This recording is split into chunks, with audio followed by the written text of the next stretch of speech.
Welcome, Circlers, to the third Strange Circle podcast.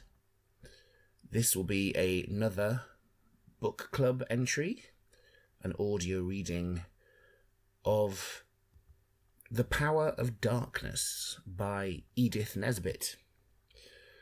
Most people, especially in the UK, will recognise Edith Nesbit as E. Nesbit, who is famous here for a number of children's books, many of which were made into films, the most famous of which is The Railway Children.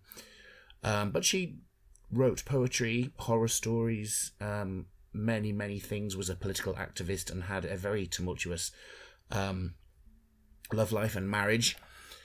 By all accounts, check out Wikipedia if you want to know more about E. Nesbit.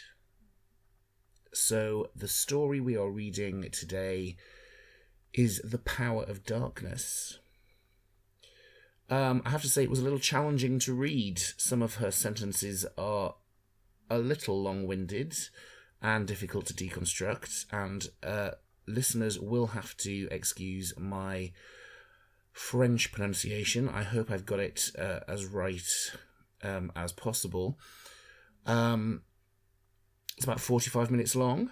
It's a story essentially about the fear of the dark, set against the backdrop of a French waxwork museum. And just a note about copyright, this short story is in the public domain, as Edith Nesbit died in 1924. So in the UK, the copyright is in the public domain after 70 years after the author's death. So turn off the lights, settle in, and listen on.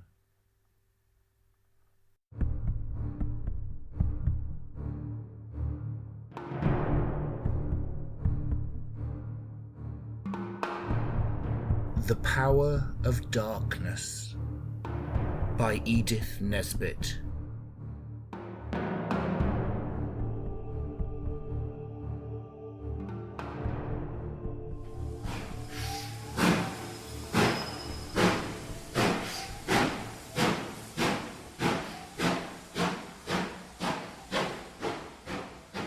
It was an enthusiastic send-off. Half the students from our atelier were there, and twice as many more from other studios. She had been the belle of the artists' quarter in Montparnasse for 3 golden months. Now she was off to the Riviera to meet her people, and everyone she knew was at the Gare de Lyon to catch the last glimpse of her. She was one of those agitating blondes with the naturally rippled hair, the round rose-leaf cheeks, the large violet-blue eyes, that looked all things and meant heaven alone knew how little. She held her court like a queen, leaning out of the carriage window and receiving bouquets, books, journals, long last words, and last longing looks. All eyes were on her, and her eyes were for all, and her smile. For all but one, that is. Not a single glance went Edward's way, and Edward, tall, lean, gaunt, with big eyes, straight nose, and the mouth somewhat too small, too beautiful, seemed to grow thinner and paler before one's eyes. One pair of eyes at least saw the miracle worked, the paling of what had seemed absolute pallor, the revelation of the bones of a face that seemed already covered, but by the thinnest possible veil of flesh. And the man whose eyes saw this rejoiced, for he loved her, like the rest, or not like the rest. And he had had Edward's face before him for the last month in that secret shrine where we set the loved and the hated, the shrine that is lighted by 1,000,000 lamps, kindled at the soul's flame, the shrine that leaps into dazzling glow when the candles are out, and one lies alone on hot pillows to outface the night and the light as best one may. "Oh, goodbye, all of you," said Rose. "I shall miss you. Oh, you don't know how I shall miss you all." She gathered the eyes of her friends and her worshippers in a glance, as one gathers jewels on a silken string. The eyes of Edward alone seemed to escape her. "En voiture, messieurs et dames." Folk drew back from the train. There was a whistle. And then, at the very last moment of all, as the train pulled itself together for the start, her eyes met Edward's eyes, and the other man saw the meeting, and he knew, which was more than Edward did.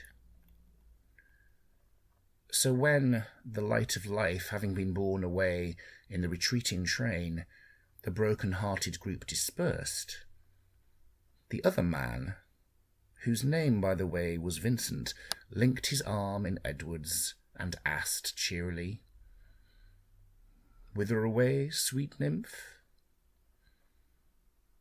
"I'm off home," said Edward. "The 7:20 to Calais." "Sick of Paris?" "One has to see one's people sometimes, don't you know? Hang it all." It was Edward's way of expressing the longing that tore him for the old house among the brown woods of Kent. "No attraction here now, eh?" "The chief attraction has gone, certainly," Edward made himself say. "But there are as good fish in the sea." "Fishing isn't my trade," said Edward. "The beautiful Rose," said Vincent. Edward raised hurriedly the only shield he could find. It happened to be the truth as he saw it. "Oh," he said, "of course, we're all in love with her, and all hopelessly." Vincent perceived that it was truth, as Edward saw it. "What are you going to do till your train goes?" he asked. "I don't know. Cafe, I suppose, and a vilely early dinner." "Let's look in at the Musée Grevon," said Vincent. The two were friends. They had been schoolfellows, and this is a link that survives many a strain too strong to be resisted by more intimate and vital bonds. And they were fellow students, though that counts for little or much, as you take it. Besides, Vincent knew something about Edward that no one else of their age and standing even guessed. He knew that Edward was afraid of the dark, and why. He had found it out that Christmas, which the two had spent at an English country house. The house was full. There was a dance. There were to be theatricals. Early in the new year, the hostess meant to move house to an old convent built in Tudor times, a beautiful palace with terraces and clipped yew trees, castellated battlements, a moat, swans, and a ghost story. "You boys," she said, "must put up with a shakedown in the new house. I hope the ghost won't worry you. She's an old lady in a figured satin dress, comes and breathes softly on the back of your neck when you're shaving. Then you see her in the glass, and as often as not, you cut your throat." She laughed. So did Edward and Vincent and the other young men. There were 7 or 8 of them. But that night, when sparse candles had lighted the boys to their rooms, when the last pipe had been smoked, the last good night said, there came a fumbling with the handle of Vincent's door. Edward came in, an unwieldy figure, clasping pillows, trailing blankets. "What the deuce?" queried Vincent in natural amazement. "I'll turn in here on the floor if you don't mind," said Edward. "I know it's beastly rot, but I can't stand it. The room they've put me into, it's an attic as big as a barn, and there's a great door at the end, 8 feet high, and it leads into a sort of horror hole, bare beams and rafters, and black as night. I know I'm an abject duffer, but there it is. I can't face it." Vincent was sympathetic, though he had never known a night terror that could not be exorcised by pipe, book, and candle. "I know, old chap, there's no reasoning about these things," said he, and so on. "You can't despise me more than I despise myself," Edward said. "I feel like a crawling hound. But it is so.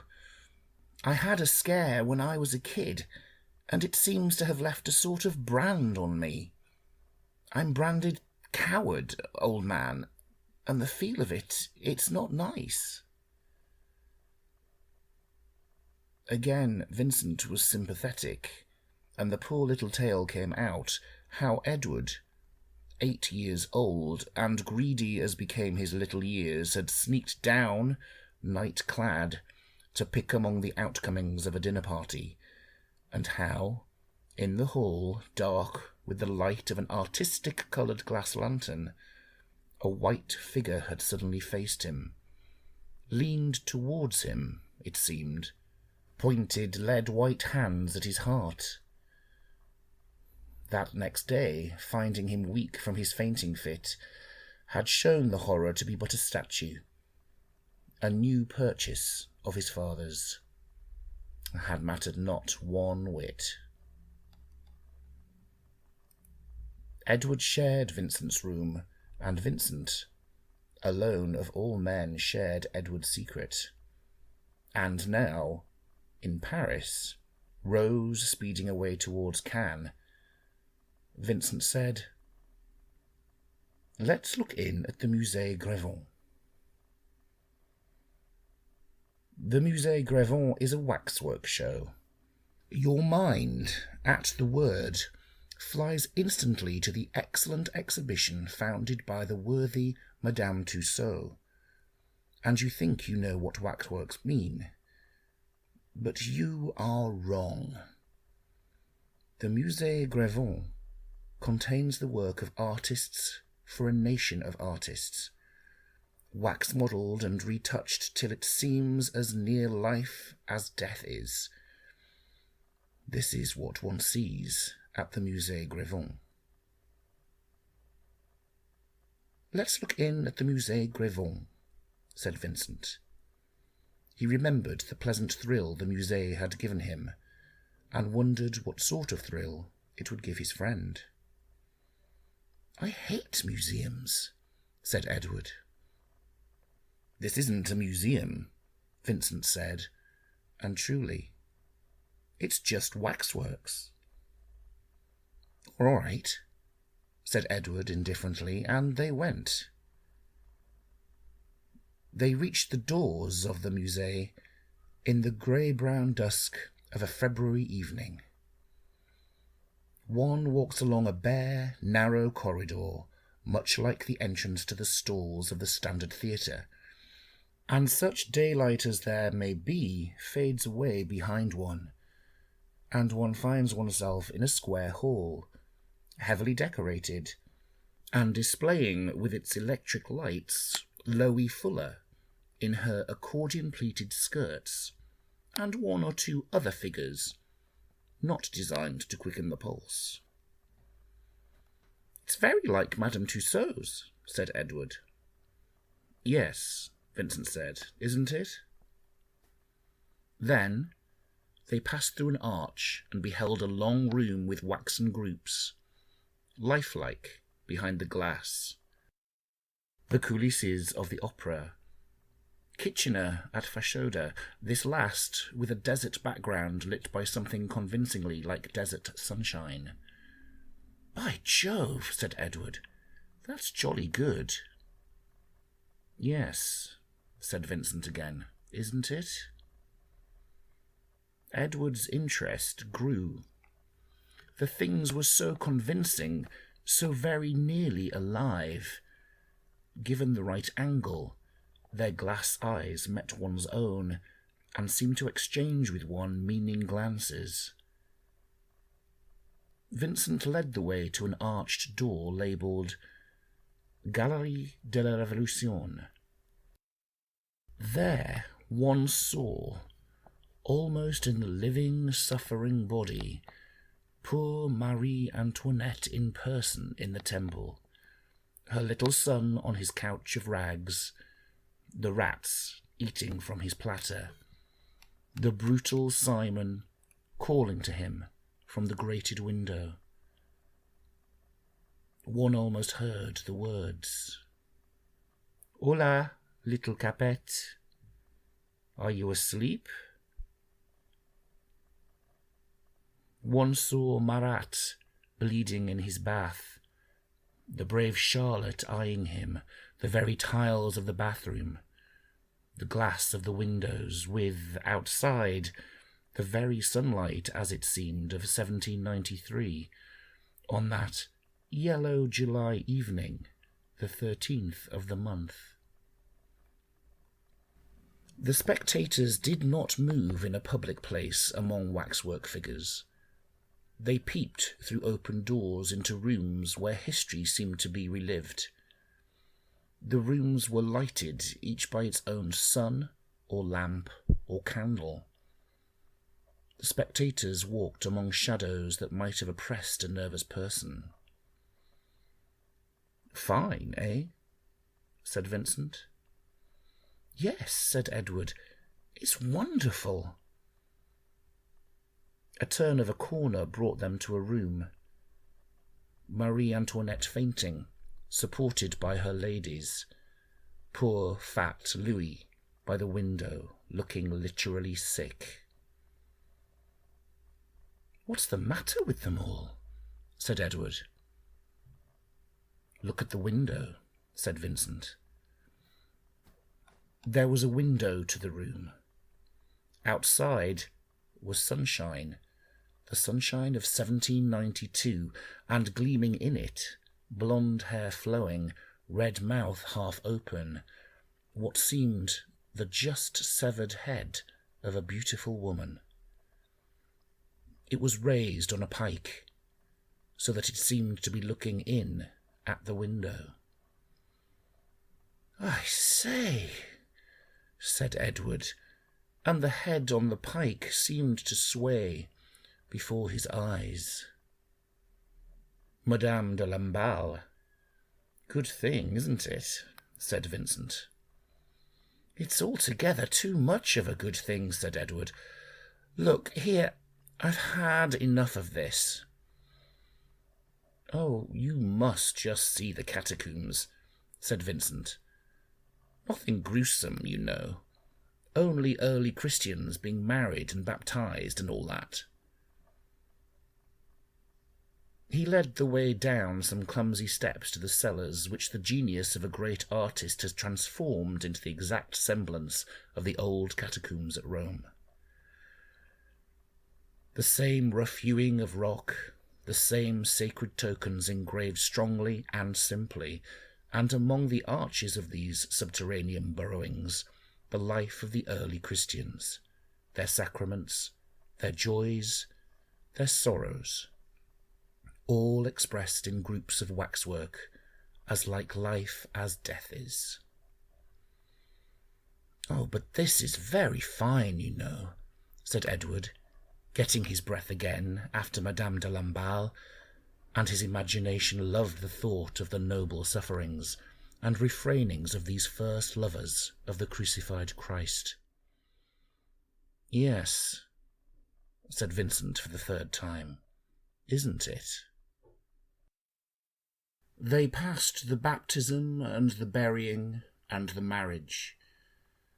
The tableau was sufficiently lighted, but little light strayed to the narrow passage where the two men walked, and the darkness seemed to press, tangible as a bodily presence, against Edward's shoulder. He glanced backward. "Come," he said, "I've had enough." "Come on, then," said Vincent. They turned the corner, and a blaze of Italian sunlight struck at their eyes with positive dazzlement. There lay the Colosseum, tier on tier of eager faces, under the blue sky of Italy. They were level with the arena. In the arena were crosses. From them drooped bleeding figures. On the sand beasts prowled, bodies lay. They saw it all through bars. They seemed to be in the place where the chosen victims waited their turn, waited for the lions and the crosses, the palm and the crown. Close by Edward was a group, an old man, a woman, and children. He could have touched them with his hand. The woman and the man stared in an agony of terror straight in the eyes of a snarling tiger 10 feet long that stood up on its hind feet and clawed through the bars at them. The youngest child only, unconscious of the horror, laughed in the very face of it. Roman soldiers, unmoved in military vigilance, guarded the group of martyrs. In a low cage to the left, more wild beasts cringed and seemed to growl unfed. Within the grating, on the wide circle of yellow sand, lions and tigers drank the blood of Christians. Close against the bars, a great lion sucked the chest of a corpse, on whose blood-stained face the horror of the death agony was printed plain. "Good heavens," said Edward. Vincent took his arm suddenly, and he started with what was almost a shriek. "What a nervous chap you are," said Vincent complacently, as they regained the street where the lights were, and the sound of voices and the movement of live human beings. All that warms and awakens nerves almost paralyzed by the life in death of waxen immobility. "I don't know," said Edward. "Let's have a vermouth, shall we? There's something uncanny about those wax things. They're like life, but they're so much more like death. Suppose they moved. I don't feel at all sure that they don't move when the lights are all out and there's no one there." He laughed. "I suppose you were never frightened, Vincent?" "Yes, I once was," said Vincent, sipping his absinthe. 3 other men and I were taking turns by twos to watch by a dead man. It was a fancy of his mother's. Our time was up and the other watch hadn't come, so my chap, the one who was watching with me, went to fetch them.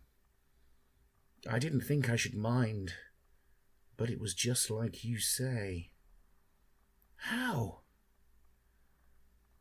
"Why," I kept thinking, suppose it should move.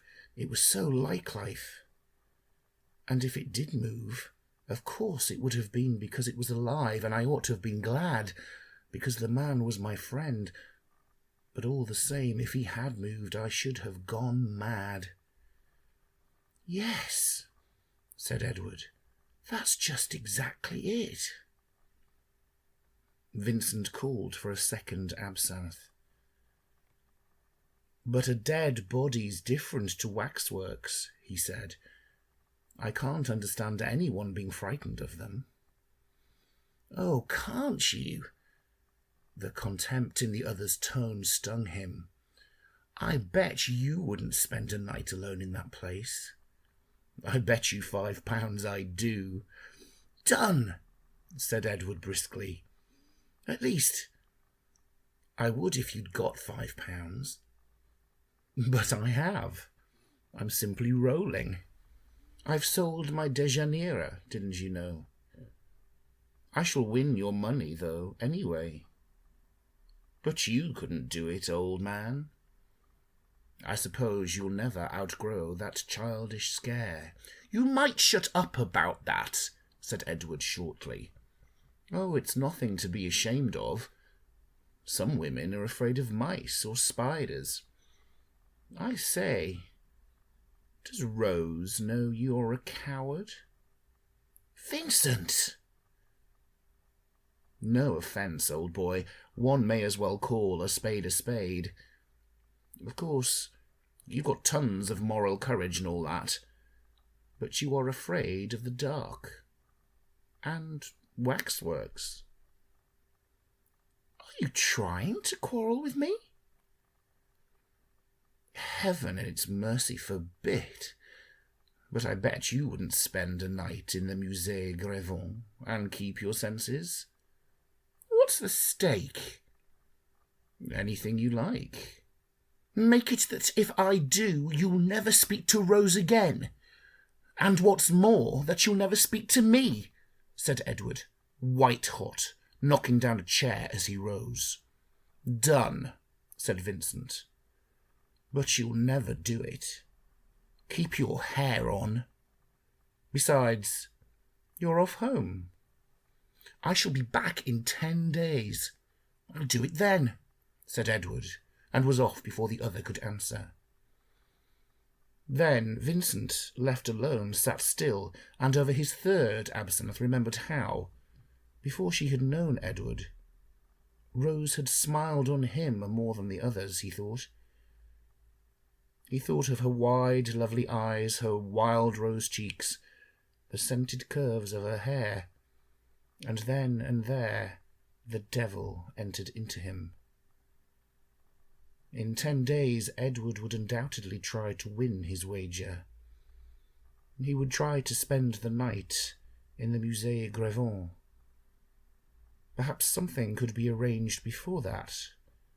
If one knew the place thoroughly, a little scare would serve Edward right for being the man to whom that last glance of roses had been given. Vincent dined lightly, but with conscientious care, and as he dined he thought. Something might be done by tying a string to one of the figures and making it move when Edward was going through that impossible night among the effigies that are so like life, so like death. Something that was not, the devil said. You may frighten him out of his wits. And the devil answered, Nonsense, do him good. He oughtn't to be such a schoolgirl. Anyway, the £5 might as well be won tonight as any other night. He would take a greatcoat, sleep sound in the place of horrors, and the people who opened it in the morning to sweep and dust would bear witness that he had passed the night there. He thought he might trust to the French love of a sporting wager to keep him from any bother with the authorities. So he went in among the crowd and looked about among the waxwork for a place to hide in. He was not in the least afraid of these lifeless images. He had always been able to control his nervous tremors in his time. He was not even afraid of being frightened, which, by the way, is the worst fear of all. As one looks at the room of the poor little Dauphin, one sees a door to the left.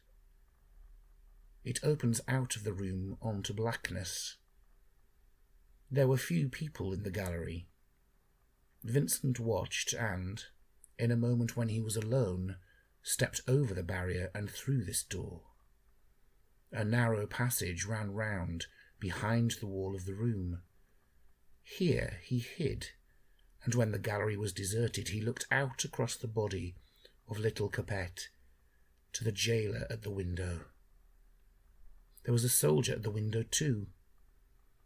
Vincent amused himself with the fancy that this soldier might walk round the passage at the back of the room and tap him on the shoulder in the darkness. Only the head and shoulders of the soldier and the jailer showed, so, of course, they could not walk, even if they were something that was not waxwork. Presently he himself went along the passage and round the window where they were. He found that they had legs. They were full-sized figures, dressed completely in the costume of the period. Thorough the beggars are. Even the parts that don't show. Artists, upon my word, said Vincent, and went back to his doorway, thinking of the hidden carving behind the capitals of Gothic cathedrals. But the idea of the soldier who might come behind him in the dark stuck in his mind. Though still a few visitors strolled through the gallery, the closing hour was near. He supposed it would be quite dark.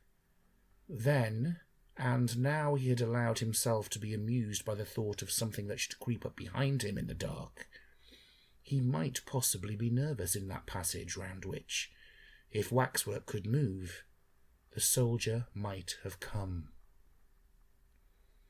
By Jove, he said, one might easily frighten oneself by just fancying things. Suppose there was a back way from Marat's bathroom, and instead of the soldier, Marat came out of his bath, with his wet towels stained with blood, and dabbed them against your neck. When next the gallery was deserted, he crept out.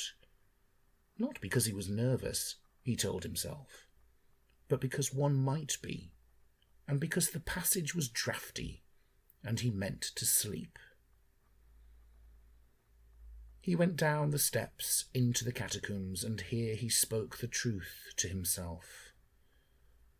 Hang it all, he said. I was nervous. That fool Edward must have infected me. Mesmeric influences or something. Chuck it and go home, said common sense. I'm hanged if I do, said Vincent. There were a good many people in the catacombs at the moment, live people. He sucked confidence from their nearness and went up and down looking for a hiding place. Through rock-hewn arches he saw a burial scene, a corpse on a bier surrounded by mourners. A great pillar cut off half the still-lying figure. It was all still and unemotional as a Sunday school oleograph. He waited till no one was near, then slipped quickly through the mourning group and hid behind the pillar. Surprising. Heartening, too, to find a plain rush chair there, doubtless set for the resting of tired officials. He sat down in it, comforted his hand with the commonplace lines of its rungs and back. A shrouded waxen figure just behind him to the left of his pillar worried him a little, but the corpse left him unmoved as itself. A far better place, this, than that draughty passage where the soldier with legs kept intruding on the darkness that is always behind one. Custodians went along the passages, issuing orders. A stillness fell. Then suddenly all the lights went out.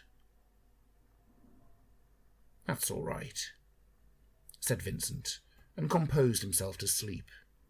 But he seemed to have forgotten what sleep was like. He firmly fixed his thoughts on pleasant things. The sale of his picture, dances with Rose, merry evenings with Edward and the others. But the thoughts rushed by him like motes in sunbeams. He could not hold a single one of them, and presently it seemed that he had thought of every pleasant thing that had ever happened to him, and that now, If he thought at all, he must think of the things one wants most to forget. And there would be time in this long night to think much of many things. But now he found that he could no longer think. The draped effigy just behind him worried him again. He had been trying, at the back of his mind, behind the other thoughts, to strangle the thought of it, but it was there, very close to him. Suppose it put out its hand, its wax hand, and touched him. But it was of wax. It could not move. No, of course not. But suppose it did? He laughed aloud, a short, dry laugh that echoed through the vaults. The cheering effect of laughter has been overestimated, perhaps. Anyhow, he did not laugh again. The silence was intense, but it was a silence thick with rustlings and breathings and movements that his ear, strained to the utmost, could just not hear. Suppose, as Edward has said, when all the lights were out, these things did move. A corpse was a thing that had moved, given a certain condition, life.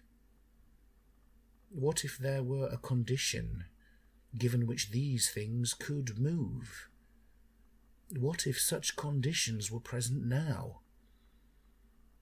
What if all of them, Napoleon, yellow-white from his death sleep, the beasts from the amphitheatre, gore dribbling from their jaws, that soldier with the legs, all were drawing near to him in this full silence?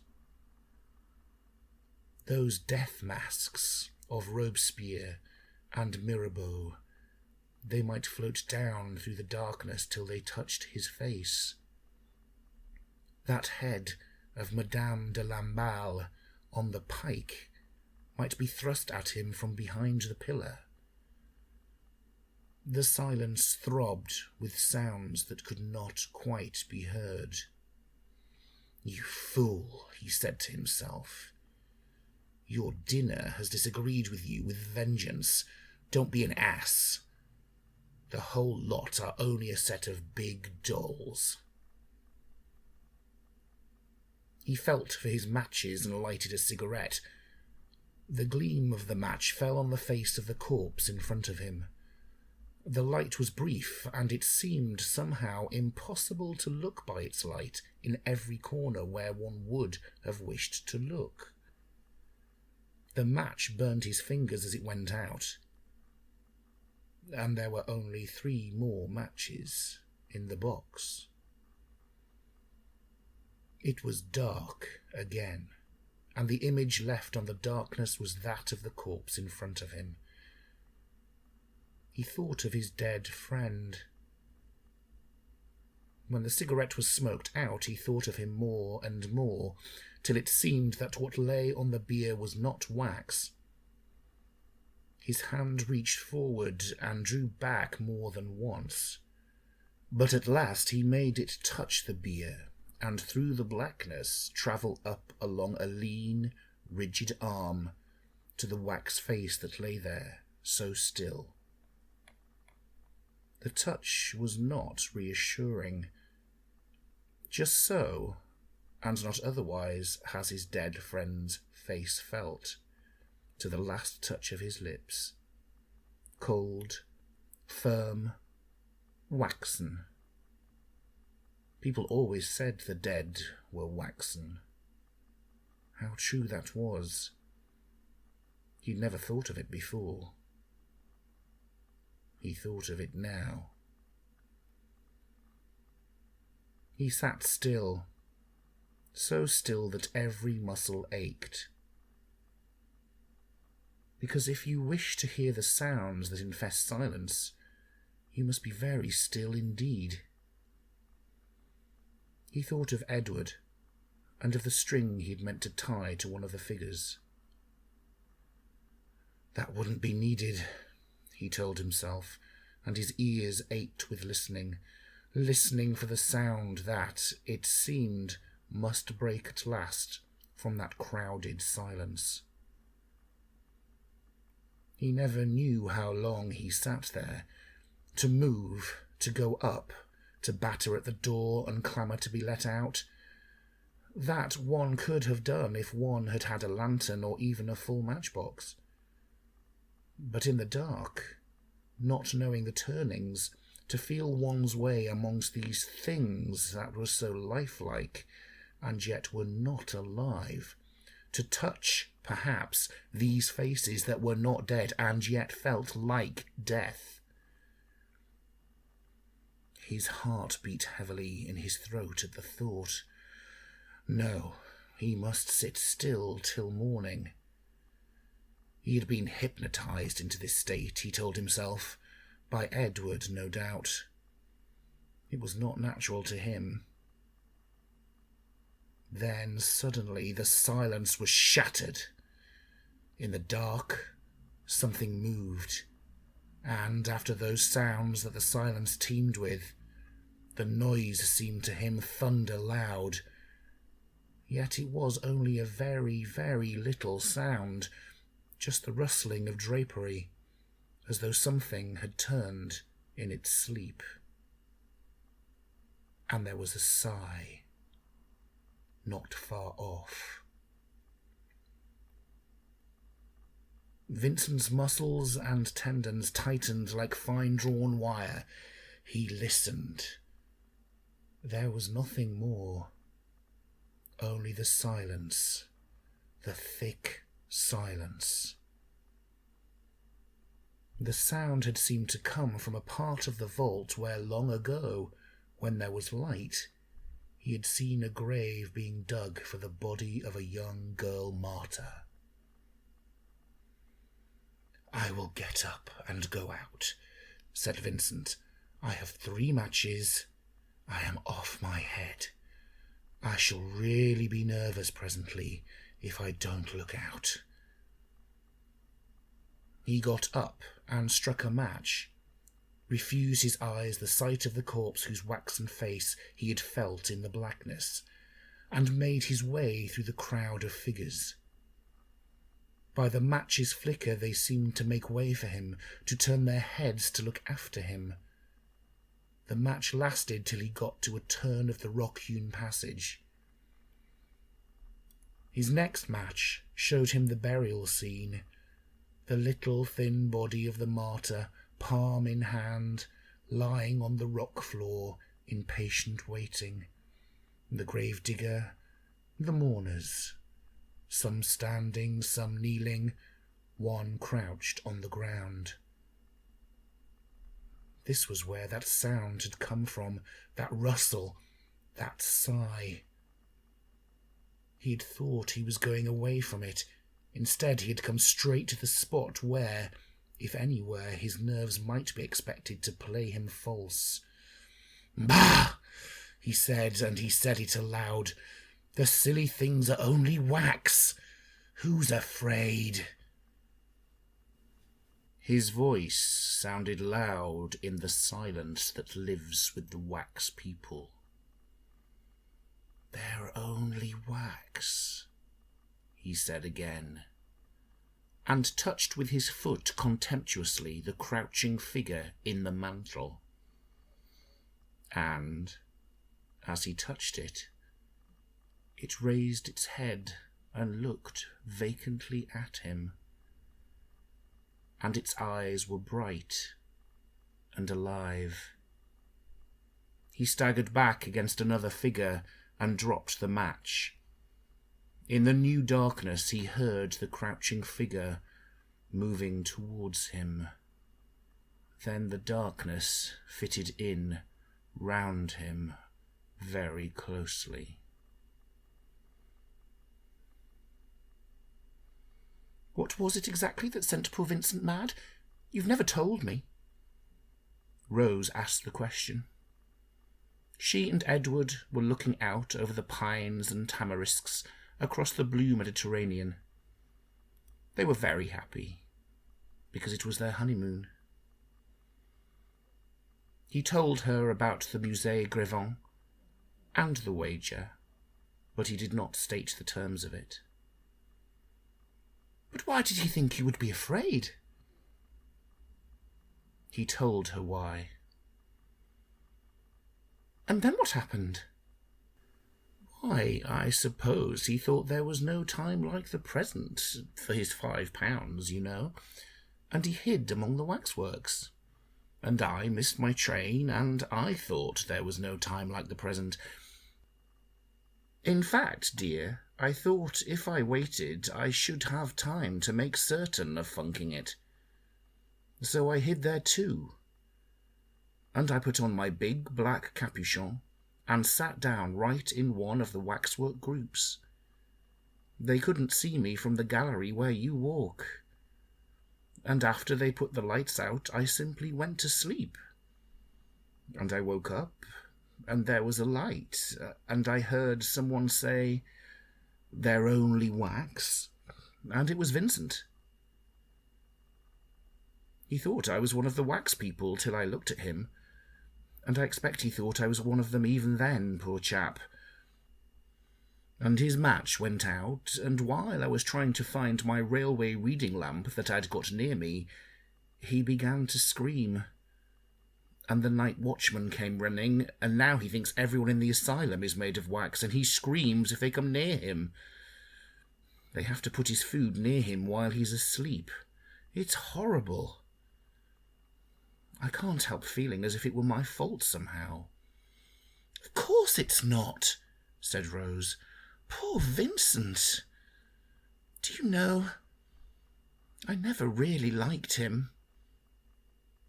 There was a pause, then she said, "But how was it that you weren't frightened?"